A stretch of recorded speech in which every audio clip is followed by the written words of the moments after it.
Hi guys, welcome back to my channel. ഇന്ന് നമുക്ക് variety ആയിട്ട് ചില്ലി ചിക്കൻ ഉണ്ടാക്കാം. അതിനുവേണ്ടി ചിക്കൻ നല്ലപോലെ കഴുകി വൃത്തിയാക്കി വെക്കുക. അതിനകത്തേക്ക് നമുക്ക് കുറച്ച് മുളക് പൊടി, കാശ്മീരി ചില്ലിയാണ് ഇട്ട് കൊടുത്തേക്കുന്നത്. മുളക് പൊടി ഇട്ട് കൊടുക്കുക, പിന്നെ ആവശ്യത്തിന് കുരുമുളക് പൊടി ഇട്ട് കൊടുക്കുക. അതാണ് എരിവിന് മെയിനായിട്ടും ഇതിനകത്ത് നമ്മൾ യൂസ് ചെയ്യുന്നത്. അതിനുശേഷം ഇഞ്ചി, വെളുത്തുള്ളി ചെറുതായിട്ടൊന്ന് ചതച്ചൊക്കെ എടുത്ത് ഇട്ട് കൊടുക്കുക. പാകത്തിന് ഉപ്പ് ഇട്ട് കൊടുക്കുക. അതിനുശേഷം നമുക്ക് അതിനകത്തേക്ക് കുറച്ച് മൈദപ്പൊടിയാണ്, അത് 1 സ്പൂണാണ് ഇട്ട് കൊടുത്തിട്ടുള്ളൂ, അത് ഇട്ട് കൊടുക്കുക. ശേഷം കോൺഫ്ലോർ ഇട്ട് കൊടുക്കുക, അതും 1 സ്പൂൺ തന്നെയാണ്, അളവിൽ വ്യത്യാസമൊന്നുമില്ല. 1 മുട്ട അതിനകത്തേക്ക് പൊട്ടിച്ചൊഴിച്ച് കൊടുക്കുക. ശേഷം നന്നായിട്ടൊന്ന് മിക്സ് ചെയ്ത് കൊടുക്കുക. അതുപോലെ തന്നെ ഇതിൻ്റെ അകത്ത് ആഡ് ചെയ്യേണ്ടതാണ് സോയാ സോസ്. സാധാരണ വീട്ടിലൊക്കെ നമ്മൾ വയ്ക്കുന്നതാണ്.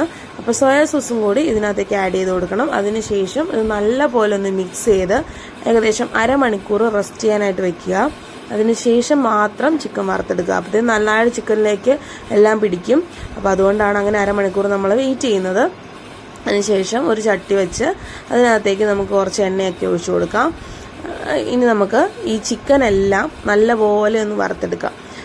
1-2 ട്രിപ്പായിട്ട്, ഞാനൊരു 2-3 ട്രിപ്പായിട്ടാണ് വറുത്തെടുത്തത്. എനിക്ക് അത്ര വലിയ ചട്ടി ഉണ്ടായിരുന്നില്ല വറുത്തെടുക്കാൻ. സോ 2-3 ട്രിപ്പായിട്ട് നല്ലപോലെ എല്ലാം ഒന്ന് വറുത്ത് റെഡിയാക്കി വെച്ചിട്ടുണ്ട്. ഇതാണ് ചിക്കൻ. അത്യാവശ്യം എല്ലാം നന്നായിട്ട് വറുത്തിട്ടുണ്ട്. അതിൻ്റെ അകത്ത് ലെഗ് പീസ് മാത്രം വറുത്ത് ഞാൻ മാറ്റി വെച്ചിട്ടുണ്ട്. ലെഗ് പീസ് എപ്പോഴും കുട്ടികൾക്ക് ഒരു ഭയങ്കര ഇഷ്ടമായതുകൊണ്ട് അത് മാറ്റി വെച്ചിട്ടുണ്ട്. ഇനി വറുത്ത് വെച്ച ചിക്കൻ നമുക്ക് ചില്ലി ചിക്കനിലേക്ക് മാറ്റാം. സോ അതിന് വേണ്ടി വേറൊരു ചട്ടി വയ്ക്കുക.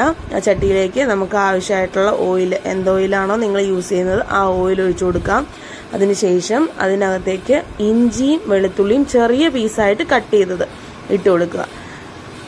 ആദ്യം ചതച്ചാണ് ഇട്ട് കൊടുത്തത്, ഇനി ചതയ്ക്കല്ല, ചെറുതായിട്ട് കടിക്കാൻ പാകത്തിന് കട്ട് ചെയ്തിട്ട് കൊടുക്കണം. അതിനുശേഷം 1 പച്ചമുളക് ഞാൻ ഇട്ട് കൊടുത്തിട്ടുണ്ട്. നിങ്ങൾക്ക് പച്ചമുളക് എത്രയാച്ചാൽ ഇട്ട് കൊടുക്കാം.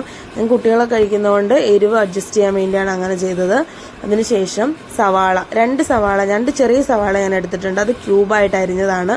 അതുപോലെ തന്നെ ക്യാപ്സിക്കം, അതും 2 തന്നെ ഞാൻ എടുത്തിട്ടുണ്ട്. അതും ഇതുപോലെ ക്യൂബായിട്ട് തന്നെ അരിഞ്ഞതാണ് ഇട്ടേക്കുന്നത്. അത് നല്ലപോലെ ഒന്ന് പതിയൊന്ന് സോട്ട് ചെയ്ത് കൊടുക്കുക. അതിനുശേഷം നമുക്കിതിനകത്തേക്ക് ആവശ്യമായിട്ടുള്ള കുരുമുളക് പൊടി ഇട്ട് കൊടുക്കാം. കാരണം നമ്മൾ ഓൾറെഡി ചിക്കൻ കുരുമുളക് പൊടി ഇട്ടാണ് വറുത്തേക്കുന്നത് എങ്കിലും ഈ കഷ്ണം വെജിറ്റബിൾസിലേക്കൊക്കെ ഒന്ന് നല്ലപോലെ പിടിക്കാൻ വേണ്ടി ഇത്തിരി ഇട്ട് കൊടുത്താൽ മതി. നിങ്ങളുടെ എരിവ് പോലെ ഞാൻ വളരെ കുറച്ച് ഇട്ട് കൊടുത്തിട്ടുള്ളൂ. കുരുമുളക് പൊടിയും അതുപോലെ തന്നെ പാകത്തിന് ഉപ്പ് ഇട്ട് കൊടുത്തിട്ടുണ്ട്. അതിനുശേഷം നമുക്ക് സോസൊക്കെ ആഡ് ചെയ്യാം. സോയാ സോസും അതുപോലെ തന്നെ ടൊമാറ്റോ സോസുമാണ് നമ്മൾ ഇതിൻ്റെ അകത്തേക്ക് ആഡ് ചെയ്ത് കൊടുക്കുന്നത്. അത് പാകത്തിന് എന്താണെന്ന് വെച്ചാൽ ആഡ് ചെയ്ത് കൊടുത്തതിന് ശേഷം നല്ലപോലെ ഒന്ന് മിക്സ് ചെയ്ത് കൊടുക്കുക. അതിനുശേഷം നമുക്ക് കോൺഫ്ലോർ ഒന്ന് വെള്ളത്തിലൊന്ന് കലക്കി മിക്സ് ചെയ്തതിന് ശേഷം ഇതിനകത്തേക്ക് ഒഴിച്ചു കൊടുക്കുക. നല്ലപോലെ ഒന്ന് തിളയ്ക്കുന്നവരെ വെയിറ്റ് ചെയ്യുക. ഇത് നല്ലപോലെ ഒന്ന് തിളച്ചതിന് ശേഷം നമുക്ക് വറുത്ത് വെച്ചിരിക്കുന്ന ചിക്കൻ ഈ മിക്സിലേക്ക് ആഡ് ചെയ്ത് കൊടുക്കാം. ഇപ്പോൾ ഇത്രയേ ഉള്ളൂ ഇതിൻ്റെ പരിപാടി. നമുക്ക് ടേസ്റ്റി ആയിട്ടുള്ള ചില്ലി ചിക്കൻ ഇവിടെ റെഡി ആയിട്ടുണ്ട്. എല്ലാവരും ട്രൈ ചെയ്ത് നോക്കണം.